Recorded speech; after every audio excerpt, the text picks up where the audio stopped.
ঈদ মোবারক। আবারও স্বাগত জানাচ্ছি কর্পোরেট অনুষ্ঠানের ঈদ আয়োজনে।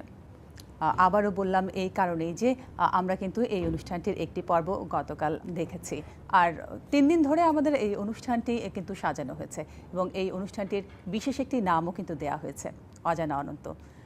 অনন্ত জলিল, যাকে আমরা সবাই চিনি, হট ফেভারিট বলি আর হার্টথ্রব বলি, সবার যেটাই বলি আমার মনে হয় কম বলা হবে। কিন্তু তার সাথে আমরা আজকে যেটি আলোচনা করব তার ফিল্মি জগৎ নিয়ে। সেই আলোচনার আগে যারা গতকালের পর্ব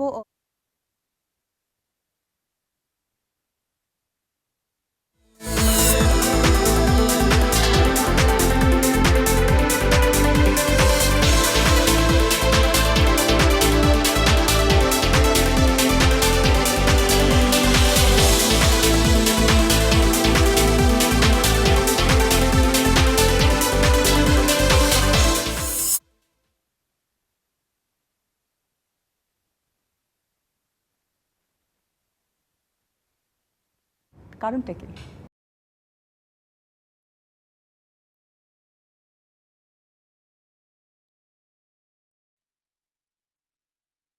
পড়াশোনা শেষ করে 2001-এ আমাদের ফ্যামিলি বিজনেসে বসি। সেটা আগের পর্বতে আপনারা দেখেছেন।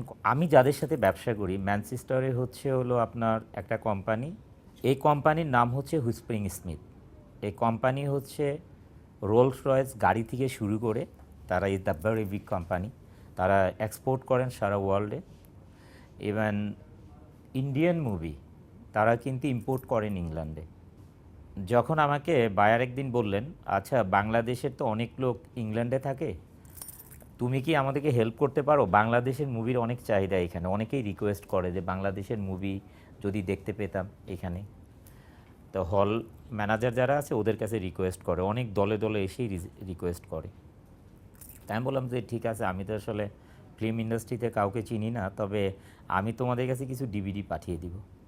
তা আমি দেশে এসে মানে বিজনেস মিটিংয়ে যাই আর কি, সেটা হচ্ছে 2008-এর কথা।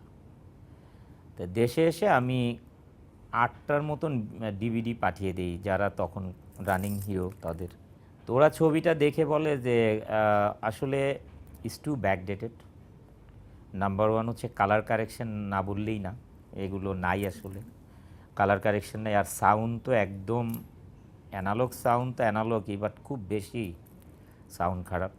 আর আমাদের ডিভিডিগুলো আমি মুভিতে এসে জানতে পারলাম, আমাদের যখন ফিল্ম থেকে ডিভিডি নেওয়া হতো তখন একটা রুমের মধ্যে প্রজেক্টরে সেরে ওইখানে ভিডিও করা হতো, মার খেয়ে যেত রেজুলেশন।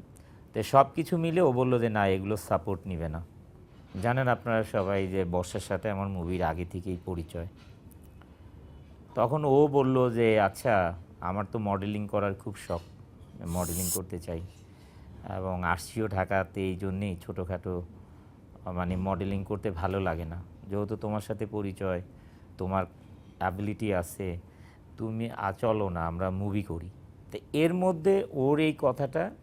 আর সেকেন্ড হচ্ছে ওই যে বায়ারের, যে প্রবাসী বাংলাদেশিরা মিস করছে Bangladeshi movie. Even though my self, যখন আমি পড়াশোনা করতাম ইংল্যান্ডে, তখন ইভেন দো আমরাও যখন ইন্ডিয়ান মুভিগুলো দেখতে যেতাম, Indian culture they are Hindu, you guys are knows, puja টুজা ছাড়া বাকিটা কিন্তু সিমিলার, যেহেতু skin similar, country environment similar. তখন অনেকটা আরও দেশের কাছে চলে আসতাম, মনে হতো মিস করতাম আরও বেশি।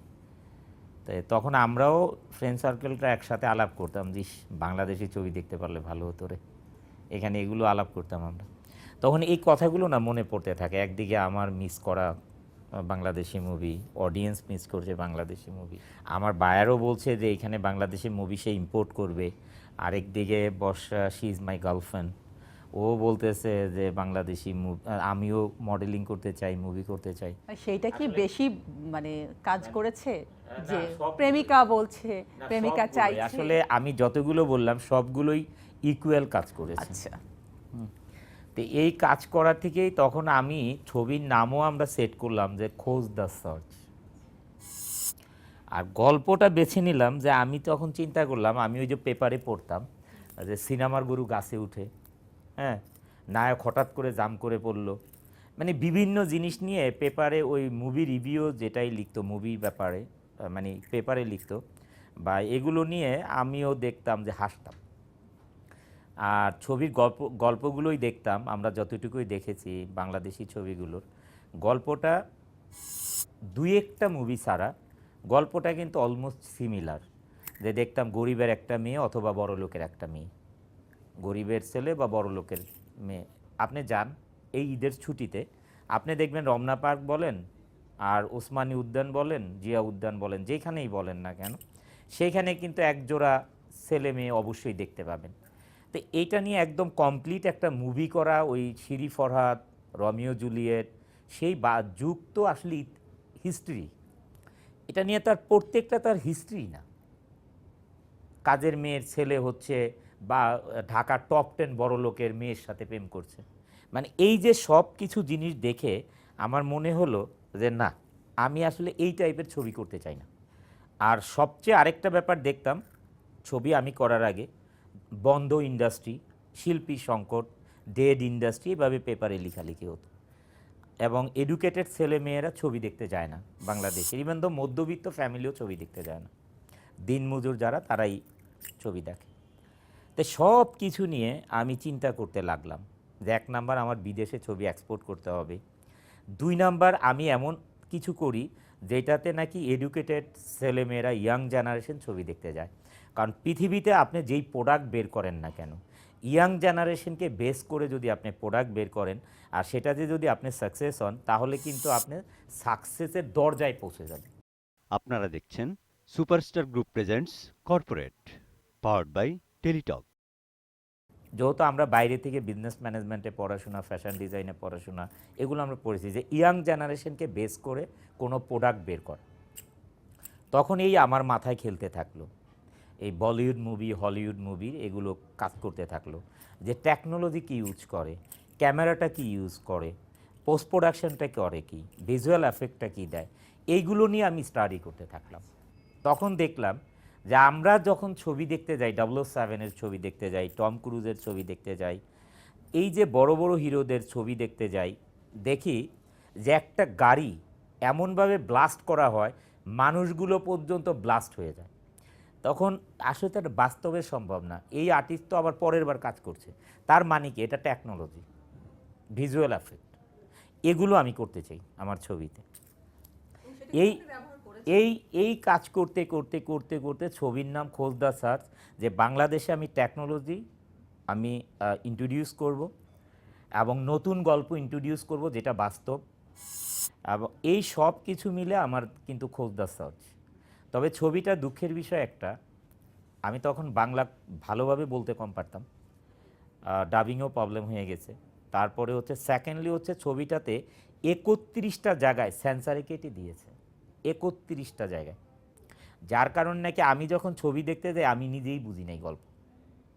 যেমন আমরা মায়ানমারে গিয়েছি, মায়ানমারে অ্যাকশন করেছি, মায়ানমার আর্মি স্টাইলে লেখাগুলো কম্পিউটারে উঠে যাচ্ছে, ইংল্যান্ডে, আমেরিকাতে, লাস ভেগাস, কোনো জায়গায় এগুলো রাখে নেই, সব কেটে দিয়েছে। তো দিস ইজ মাই ইন্ট্রোডিউস, মানে আমার মুভিতে আসার ইন্ট্রোডিউসটা আমি বললাম, যেই মুভির স্টোরি নিয়ে, স্ক্রিন প্লে নিয়ে কথা বলছিলাম। তখন আমি চিন্তা করলাম যে বাংলাদেশে তখন দেখলাম পেপারে খুব লেখালেখি হচ্ছে যে বাংলাদেশে অবৈধ অস্ত্র মায়ানমার দিয়ে ঢুকছে, এদিক দিয়ে ঢুকে ওই দিক দিয়ে ঢুকে, এগুলো নিয়ে বাংলাদেশ আর্মিরা অপারেশন করছে অস্ত্র নিয়ে এবং কয়েকজন মারাও যাচ্ছে।